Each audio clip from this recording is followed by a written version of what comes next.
San Pedro Mountains, Carbon County, Wyoming, United States. It was October 1932, in central Wyoming, two prospectors, Cecil Mayne and Frank Carr, digging for gold. They set a charge in a gulch, at the foot of a high point, in the Pedro Mountains. They revealed a cave, about 4 feet tall, 4 feet wide, and about 15 feet deep. No gold. The cave was empty, except for the mummy of a tiny person. It looked like a small-lined man, sitting on the ledge, with his eyes closed, arms crossed, and his feet tucked under him. His skin was brown and dried.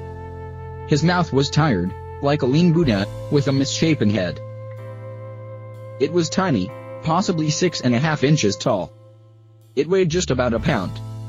Two prospectors held the treasure in their hands.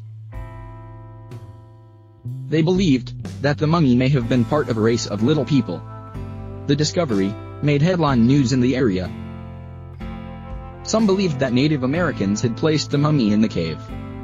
An insurance salesman named Homer Sherrill, who purchased it for $25 in 1934. Homer used the mummy as part of a sideshow attraction, charging people 25 cents to look at it. There were many who doubted the truth of the story, believing the remains to be made up, and the story a hoax. In the years following the discovery of Pedro, scientists conducted more invasive testing, utilizing X-rays, to try to unlock the mystery. Several anthropologists believe the remains to be those of an adult, possibly 16 to 65 years in age. It has been said that X-rays shown sharp teeth, and the presence of food in the stomach that appeared to be raw meat. Pedro was extremely well preserved, that even his fingernails were visible. A jelly-like substance covered Pedro's head, and it became clear that liquids had been used to preserve the body. The X-rays also suggested that Pedro had suffered a violent death, showing broken bones, a damaged spine, and damage to the skull. DNA testing showed it to be Native American, and radiocarbon dating dated it to about 1700. The origins of this little human were a mystery. Local Native American tribes were known to tell stories of famous tiny people, little spirits, or the Namariga.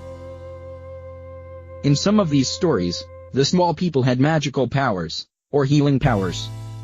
In other stories, they were a cruel tribe, who attacked the Native Americans with poisoned arrows. Many experts believe that it was an anencephalic infant. In the 1940s, it purchased by a used car salesman named Yvonne Goodman. In October of 1950, Yvonne loaned the money to Dr. Leonard Wadler, curator of New York Museum. It was later discovered that Dr. Wadler moved to Florida and died in the 1980s. It is unknown what happened to the mummy after his death. To date, no one is quite sure what the figure is, or what happened to it.